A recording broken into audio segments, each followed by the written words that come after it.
A number, what would you submit? It would be within on Iran, it would be less than 25 billion, but there's a lot more we would ask for beyond just Iran. You're saying it's 25 billion. Okay, I would just, if you come back, you want to revise those numbers because all the experts are disagreeing with you. What unfolded during today's House Armed Services Committee hearing wasn't just political theater. It was a revealing moment about how divided Washington is over war, accountability, and decision-making. Time to tackle the threat head-on. Let's see how it unfolds. As a gentleman from California, Mr. Khanna. Thank you, Mr. Chairman. Secretary Hegseth, tomorrow is 2 months since the war has begun.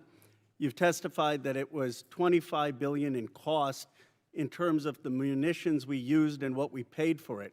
But when you add to that the damage that was done to our bases and today's dollars for buying replacement munitions and replacement aircrafts, what has the total cost been over the last 60 days?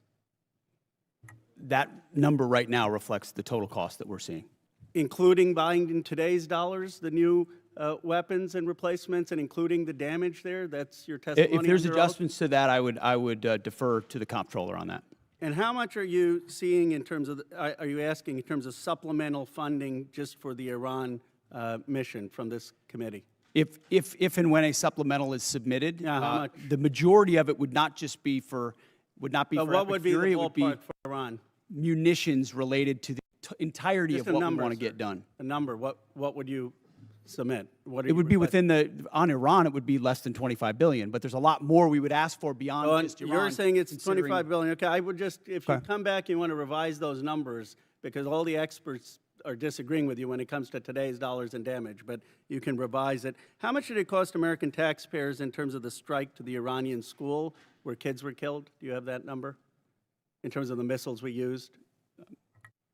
As I've said, that unfortunate situation remains under investigation. You don't know how much it costs the taxpayer? But I wouldn't tie a cost to that, to anything. It's a reasonable question, no, sir? I mean, our taxpayer money was going there. Do you know how much it will cost Americans in terms of their increased cost in gas and food over the next year because of the Iran war?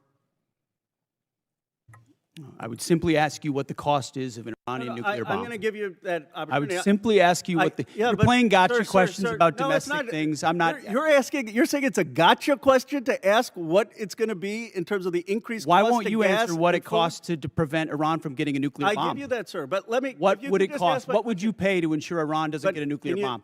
What would you pay? I reclaim my time. Do you not know? You had no one do the analysis of what the increased cost of gas and food on the American people are going to be? What is the cost of Iran holding that straight at issue with nuclear weapons? It's $631 billion, which means it's an increase of $5,000 a year for American households. Now, let me give you this point. You're saying that your operation is preventing a nuclear Iran. Will you acknowledge that there is an economic cost to the American people for doing what you believe is necessary to make Iran denuclear? Will you acknowledge the economic cost?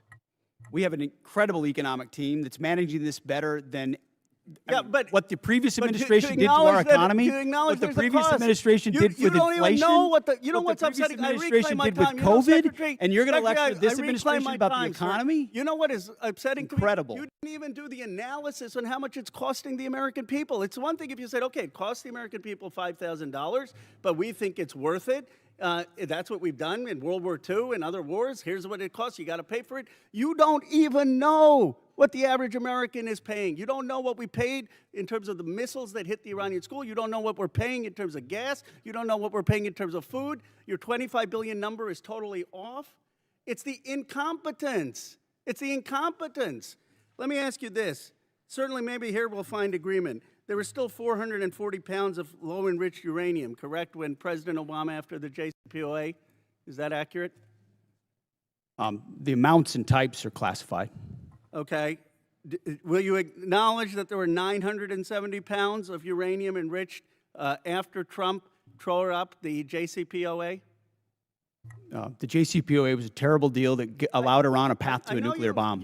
You deal with vague platitudes. I'm asking you about numbers. Like you don't know what gas costs, you don't know what food costs, you don't know what the operation costs. You know, I get sound bites, but how about numbers? Do you know how much the enriched uranium was after you ripped up the JCPOA? Trump did. I'll give you a number. I know that, as was stated by early on, the price of gas is twice as expensive in California, your home state, as anywhere else in the country because of the horrible policies your state pursued. You know what? It used to be that that type of stuff worked, and then you started to lose the people that you campaigned you wanted to be for, because you said you wouldn't get us into bad wars. You said you would bring down the prices. You know what I'm sad for? I'm sad for all the people who voted for Trump. I'm sad for them because you betrayed them. You betrayed a lot of that MAGA base. And you know who knows that? J.D. Vance knows that. Gentleman's time's expired. Chair now recognizes the gentleman from Nebraska, Mr. Bacon. At the center of the clash were Ro Khanna and Defense Secretary Pete Hegseth. And the issue that set everything off was as serious as it gets: U.S. involvement in a growing conflict with Iran. Khanna came in with a clear line of questioning. He wasn't interested in broad talking points. He wanted specifics. What is the actual strategy? What are the objectives? And perhaps most importantly, how long is this expected to last? These are not small questions. They go to the heart of Congress's constitutional role in overseeing military action. And historically, when those questions don't get clear answers, it raises red flags. But instead of a calm back and forth, the exchange quickly escalated. Hegseth pushed back forcefully, defending the administration's approach and framing the military action as necessary for national security. He suggested that questioning the mission too aggressively could undermine troops and embolden adversaries. That's when the tone shifted. Khanna doubled down, pressing even harder. He pointed out the risks of getting pulled into another prolonged conflict without a clearly defined endpoint. His concern echoed a familiar pattern, one Americans have seen before in places like Iraq and Afghanistan, where initial missions evolve into long, costly engagements with unclear outcomes. The tension between them built rapidly. Voices were raised. Interruptions followed. And what should have been a structured oversight hearing turned into a heated confrontation. But here's why that moment matters. This wasn't just about two individuals losing their tempers. It was about a deeper institutional conflict between the legislative branch, which is supposed to question and authorize war, and the executive branch, which is often driving it in real time. And that tension is nothing new. Throughout modern U.S. history, there's been an ongoing struggle over war powers. Congress is supposed to approve sustained military action, but in practice, presidents and defense officials often move faster than lawmakers can react. What Khanna was doing in that moment was trying to reassert that oversight role, forcing clarity in a situation that, to many lawmakers, still feels vague. Meanwhile, Hegseth's response reflected a different perspective, that in times of conflict, unity and decisiveness matter more than public doubt or internal division. So what you saw wasn't just disagreement. It was two fundamentally different views of how war should be managed and questioned. And there's another layer here too: public trust. When Americans see their leaders shouting over each other instead of providing clear answers, it can erode confidence. People want to know, why are we involved? What's the plan? And what are the risks? If those answers aren't communicated effectively, inside Congress or to the public, it creates uncertainty. And uncertainty, especially during military conflict, can be dangerous. At the same time, moments like this can also be seen as a sign that the system is working, at least to some extent. Oversight isn't always neat or polite. Sometimes it's messy, loud, and uncomfortable. The real question is whether it leads to better clarity afterward. Because beyond the shouting, the core issue remains unresolved. Is this a limited military operation with defined goals, or the beginning of something far more open-ended? That's what Khanna was trying to pin down.